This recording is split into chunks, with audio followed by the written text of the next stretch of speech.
நமது வெல்லும் வேட்பாளர்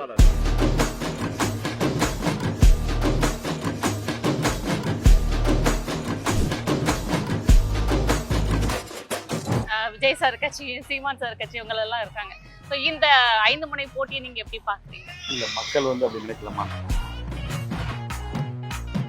அந்த பொதுக்கூட்டத்துல உங்க பேரை குறிப்பிட்டு சொல்லியிருந்தாங்க. நமது வெல்லும் வேட்பாளர் வை மு ராமஜெயம் அவர்கள். அந்த அளவுக்கு சிஎம் சார் கவனத்தை இருக்கிற அளவுக்கு நீங்க கட்சி பணி என்னன்னு பண்ணீங்க? மக்கள் பணியாற்ற இந்த இளைஞருக்கு நீங்கள் எல்லாம் உதயசூரிய சின்னத்தில் வாக்களிக்கணும்.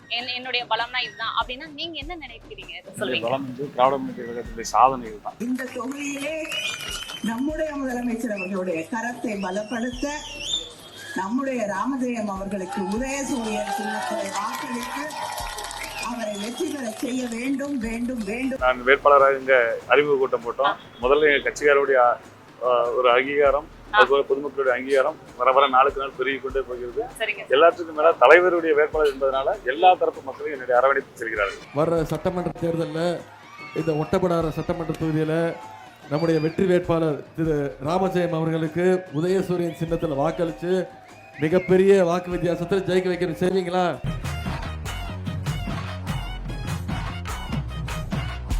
எல்லாருக்கும் வணக்கம். தேர்தல் தேதி நெருங்கிட்டே இருக்கு. ஸோ எல்லாருமே பாத்தீங்கன்னா பரபரப்பா இருக்காங்க. மக்கள் எல்லாம் யார் யார் வேட்பாளர்கள், யாருக்கு ஓட்டு போடலாங்கிற பரபரப்புலையும், வேட்பாளர்கள் எல்லாரும் அவங்க தொகுதி மக்களுக்கு என்னெல்லாம் செய்ய போறோங்கிறத பரப்புரை மூலமா தெரிவிக்கிற ஒரு தருணத்திலையும் நாம் இப்போ ஒரு முக்கியமான நபரை பாக்குறதுக்காக வந்திருக்கோம். எங்க வந்திருக்கோம் அப்படின்னு பாத்தீங்கன்னா, ஓட்டப்பிடாரம் தொகுதியில திமுக சார்பில் வேட்பாளராக நிக்கிறாங்க திரு ராமஜெயம் சார் அவர்கள். வணக்கம் சார். அவங்கள நம்ம இப்ப சந்திக்க போறோம். அவங்கள பத்தி நிறைய விஷயங்கள் இப்ப கேட்டு தெரிஞ்சுக்கலாம். சார் வணக்கம். முதலாவதாக ஓட்டப்பிடாரம் தொகுதியில 5 முனை போட்டி இருக்குன்னு சொல்றாங்க. அதாவது திமுக, அதிமுக, அப்புறம் புதிய தமிழகம், விஜய் சார் கட்சி, சீமான் சார் கட்சி இவங்க எல்லாம் இருக்காங்க.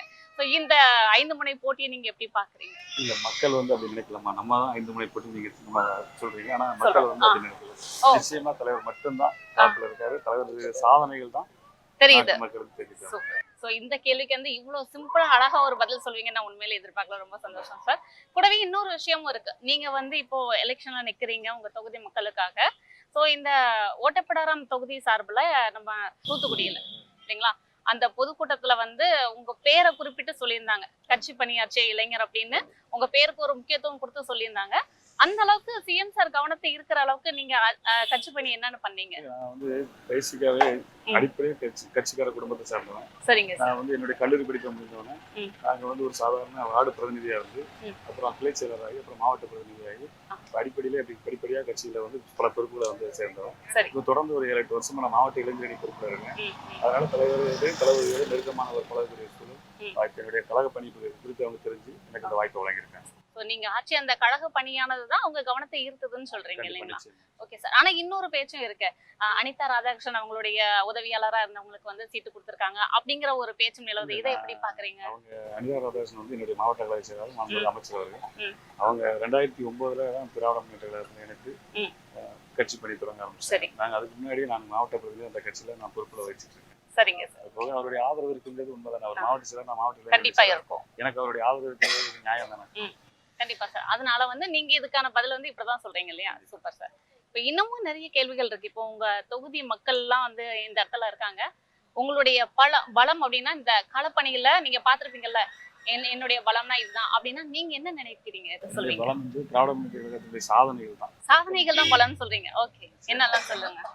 நம்ம தலைவர் இந்த 5 ஆண்டு காலத்துல இல்லந்தோறும் கல்வி ஆரம்பிச்சிருக்காங்க, மக்களுக்கு மருத்துவம் ஆரம்பிச்சிருக்காங்க, கல்லூரி படிக்கிற மாணவர்களுக்கு திட்டம், தாய்மானவன் திட்டம், எண்ணற்ற திட்டங்களை அறிமுகப்படுத்திருக்காங்க. அது இப்போ 1000 ரூபாயில இருந்து 1500 ரூபாய் விரிவாக்கம் பண்ணியிருக்காங்க.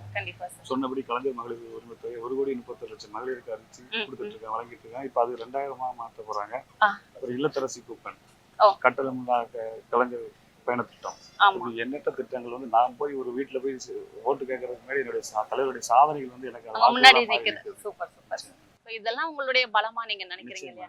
இவ்வளவு யதார்த்தமா இருக்கிற நீங்க அரசியலுக்கு எப்படி வந்தீங்க? இப்போ நீங்க முழு நேர அரசியல்வாதியா இருக்கிறீங்களா, இல்ல மத்த நேரத்துல வேற என்னெல்லாம் செய்வீங்க? முழு நேர அரசியல் எங்க தகப்பனார் ஒரு சாதாரண கிளை கலாச்சாரம் மறந்து விட்டார். அவருடைய மறைவுக்கு பிறகு நான் கிளை கலாச்சார பணி தொடங்கி இந்த மாவட்ட இளைஞர் அப்புறம் தொடர்ந்து 8 ஆண்டுகளாக என்னுடைய கழக பணி தொடர்ந்து பண்ணிட்டு இருக்கீங்க. Okay sir. அப்புறம் இன்னொரு விஷயம் கூட, இப்போ பைசன் அப்படின்னு ஒரு திரைப்படம் நீங்க பாத்தீங்களா? ஆமா, நிச்சயம். பாத்தீங்க. So, அந்த படம் வந்து பாத்தீங்கன்னா நிறைய கருத்துக்களை வந்து கொண்டு வந்துச்சு. குறிப்பா சொல்லணும் அப்படின்னா மக்கள் இது வந்து உங்க ஏரியா மக்கள் வச்சு எடுத்திருந்த படம் தான், உங்க ஏரியா சம்பந்தப்பட்ட படம் தான்.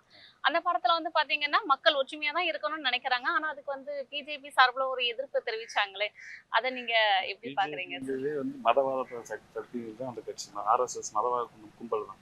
அவங்க மக்கள் ஒற்றுமையா இருக்கிறது எப்பவுமே விரும்ப மாட்டாங்க. அதனால அது ஒன்றும் ஆச்சரியப்படுறதுக்கு இல்லை. சரி சரி சரி.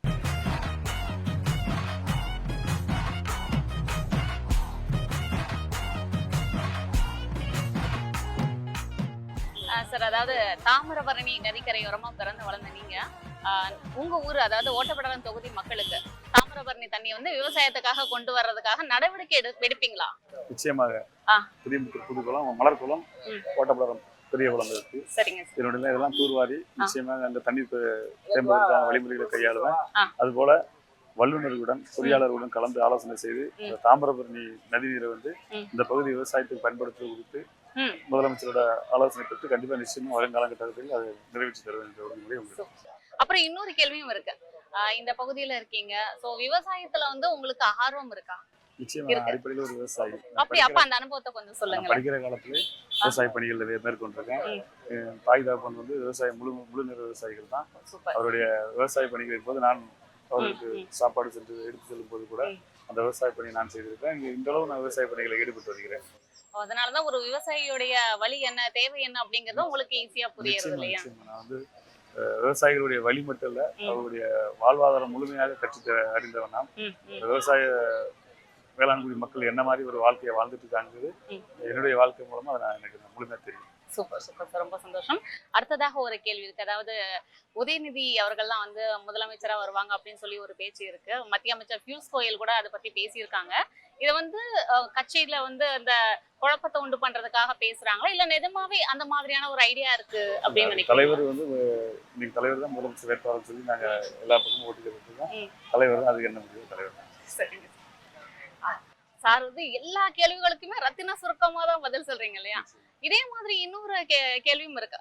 என்ன பேசிக்கிறாங்க அப்படின்னா, திமுகல இருந்து ஒரு உள்கட்சி குழப்பம் வந்து இருந்துட்டே இருக்கு, அதனாலதான் கட்சி பணிகள் வந்து ஒரு தொய்வும் சுணக்கமும் இருக்கு அப்படின்றாங்களே, அதை எப்படி பாக்குறீங்க? எதிர்கட்சிகளுடைய பொய் பிரச்சாரம் தான் நான் நினைக்கிறேன். ஏன்னா தலைவர் வந்து திராவிட முன்னேற்ற கழகத்தை பொறுத்தவரை ஒரு வேட்பாளர் அறிவிச்சுட்டா அத்தனை பேரும் அது கீழ்ப்படுகிறோட அந்த வேட்பாளர் வெற்றிக்காக பாடுபட்டு இருக்காங்க.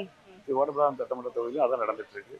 என்னுடைய அத்தனை நிர்வாகிகளும் என்னுடைய வெற்றிக்காக முழு மூச்சுல பாடுபட்டு இருக்காங்க. அதுக்கான எந்த இடைவெளியும் எனக்கு தெரியல. சூப்பர் சார், சூப்பர், அருமையா பதில் சொல்லிருக்கீங்க. இன்னமும் கேள்விகள் இருக்கு, தொடர்ந்து பேசுங்க.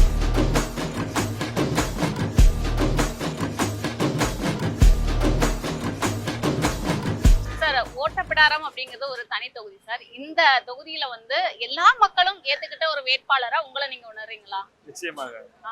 தலைவர் தளபதியார் அறிவித்த உடனே நான் வேட்பாளராக இங்க அறிமுக கூட்டம் போட்டோம். முதல்ல எங்க கட்சிக்காரருடைய ஒரு அங்கீகாரம், அதுபோல பொதுமக்களுடைய அங்கீகாரம் வர வர நாளுக்கு நாள் பெருகி கொண்டே போகிறது.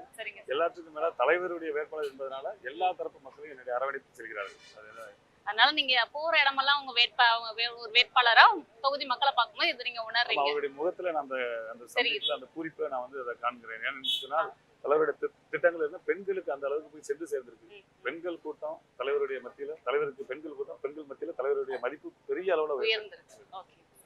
அடுத்ததாக வந்து பாத்தீங்கன்னா, நம்ம டிடிவி தினகரன் அவர்கள் வந்து ஒரு சவாலா இருப்பாங்களான்னு சொல்லி ஒரு கேள்வி இருக்கு. எதனால அப்படின்னா, திமுக வந்து நிறைய பொய்யான வாக்குறுதிகள் கொடுத்துட்டு ஏமாத்துறாங்க அப்படின்னு ஒரு குற்றச்சாட்டு அவர் வச்சிருக்காரு இல்லையா? அதை வந்து நீங்க எப்படி பாக்குறீங்க? இல்ல, ஏற்கனவே இந்த தொகுதியில போட்டியிட அமமுக வேட்பாளர் வந்து அவருடைய சொந்த விருப்பம், டிடிவி தினகரனுடைய சொந்த விருப்பத்தின் பேர்ல தான் அவர் வந்து பதவியிலிருந்து விலகி போனார். திரும்பியும் மக்களை சந்திக்க வராம மக்களுக்கு அதெல்லாம் தெளிவா தெரியுது எதற்காக அவர் விலகினார், திரும்ப இப்ப எதற்காக போட்டி போடுகிறார் என்று. அதனால மக்கள் வந்து அதை ஒரு பெரிய விஷயமா எடுத்துக்கிடலாம். சரிங்க சார். சார், இன்னொரு கேள்வி என்ன அப்படின்னு பாத்தீங்கன்னா, நம்ம புதிய தமிழகம் அப்படிங்கிற கட்சியும் நம்ம விஜய் சாருடைய தாவேக கட்சியும் வந்து யாருடைய வெற்றியை பாதிக்கும் அப்படின்னு நீங்க நினைக்கிறீங்க? உங்களுடைய பார்வையில் எப்படி இருக்கு? எங்களுடைய ஆதரவு என்பது தலைவருடைய செயல் திட்டங்களும் இப்ப இருக்க எங்களுடைய இளம் தலைவருடைய தொடர் நடவடிக்கை, அவர் துணை முதலமைச்சராக வந்து இந்த இளைஞர்களுக்கு என்னென்ன திட்டங்களை கொண்டு வந்திருக்கு அப்படின்னு, அதுபோல இந்த மாவட்டத்தில் இருக்கக்கூடிய எங்களுடைய கழக துணை பிரதமர் கனிமொழி கருணாநிதி அவருடைய எம்பிஏ அவருடைய செயலாக்கமும் தான் எங்களுடைய வெற்றிக்கு வந்து பெரிய உறுதுணையா இருக்கு. அதனால அவருடைய வாக்கு பிரிக்கிறது எங்கள் வாக்கா இருக்கு, நிச்சயம் வாய்ப்பு இல்லைன்றீங்க. Okay sir. இன்னொரு கேள்வியும் கூட இருக்கு. என்ன அப்படின்னா, நம்ம தளபதி விஜய் சார் இருக்கார்ல, அவருடைய அப்பாவுக்கு வந்து உங்க தொகுதியில இருக்கக்கூடிய கொம்பாடி தான் வந்து பிறந்த ஊர் அப்படின்னு சொல்லிக்கிறாங்க. சோ இது வந்து உங்களுக்கு வந்து எந்த வகையிலயும் ஒரு சவாலா இருக்கும் நீங்க நினைக்கிறீங்களா? இதை நானும் இந்த செய்தி காதுவாக்குல கேள்விப்பட்ட செய்தி தான். காதுவாக்குல கேள்விப்பட்டிருக்கீங்க sir. நிச்சயமா. ஆனா அது வந்து இப்ப எந்த அளவுக்கு எஃபெக்ட் அவங்க அந்த ஊர்ல உள்ள மக்களுக்கு அது இது தெரியல, பெருசா தெரியல. சரி. அடுத்ததாக என்ன அப்படின்னா நம்ம இந்த திமுக வந்து ஐந்து ஆண்டு காலம் வந்து ஆட்சியில இருந்திருக்காங்க. சோ இந்த பகுதியில வந்து 2 திட்டங்கள் ஆரம்பிச்சு இன்னும் முடிவு பெறாத நிலையில இருக்கு. அந்த மாப்பிள்ளைகுரணி குடிநீர் திட்டம் ஒண்ணு சொல்லலாம். அப்புறம் வந்து தருவை குளம்ல தூண்டில் வளைவு திட்டம் இருக்கு இல்லைங்களா? அது வந்து நீங்க வந்ததுக்கு ஜெயிச்சு வந்ததுக்கு அப்புறம் நீங்க சொல்லக்கூடிய தருவகுளம் தூண்டில் வளைவு வந்து அடிக்கல் நாட்டி பணிகள் நடைபெற்று வேகமா நடைபெற்று இருக்கு. Okay sir. அது இப்போ எங்களுடைய ஆட்சி தொடர்ந்து வரும்போது இந்த வருடத்திலே அது முடிவு தருவாயில அதுக்கான வேலைகள் வந்து வேகப்படுத்தப்படும். ஓகே. சூப்பர், அருமையான. இது வந்து மக்களுடைய எல்லாரும் கேள்வியுமா இருந்துச்சு. இன்னொரு கேள்வியும் கூட இருக்கு. என்னன்னு பாத்தீங்கன்னா நம்ம உதயநிதி ஸ்டாலின் அவர்கள் வந்து இளைஞரணி மாநில செயலாளர், நீங்க வந்து இளைஞரணி மாவட்ட செயலாளர். சோ அந்த வகையில உங்க 2 பேருக்குமான அந்த பாண்டிங் வந்து எப்படி இருக்குன்னு கொஞ்சம் சொல்லுங்க. அவர் வந்து அவருக்கு இளைஞரணி மாவட்ட செயலாளர் அத்தனை பேர் அவருக்கு உடன் பிறந்த சகோதரர்களாக தான் பாவித்து வருகிறார்.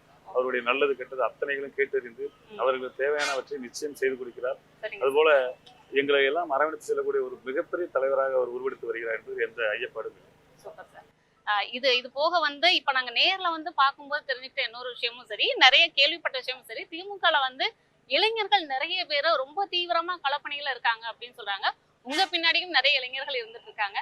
சோ இதுக்கு என்ன காரணம்னு நீங்க நினைக்கிறீங்க? அதுக்கு வந்து எங்க இளைஞருடைய அணுகுமுறை தான். அவர் வந்து நாங்க ஒரு மாவட்ட இளைஞர் அப்பாருங்கிற ஒரு எண்ணம் சிறிது கூட இல்லாம என்னோட தொலைபேசியில பேசுறாரு. பேசி ராமஜெயம் எப்படி இருக்கு உங்களுடைய வெற்றி வாய்ப்பு, என்ன மாதிரி உங்களுக்கு உதவிகள் தேவைப்படுது, மக்கள் என்ன உங்கள்கிட்ட என்ன மாதிரி கோரிக்கை உங்கள்கிட்ட விரும்புறாங்க, இதெல்லாம் கேட்டு தெரிஞ்சு அதுக்கு தக்க நீங்க எப்படி அணுகுமுறைகளை அவர்கிட்ட செயல்படுத்தணுங்கிற மாதிரி கேட்டுக்கிறாங்க.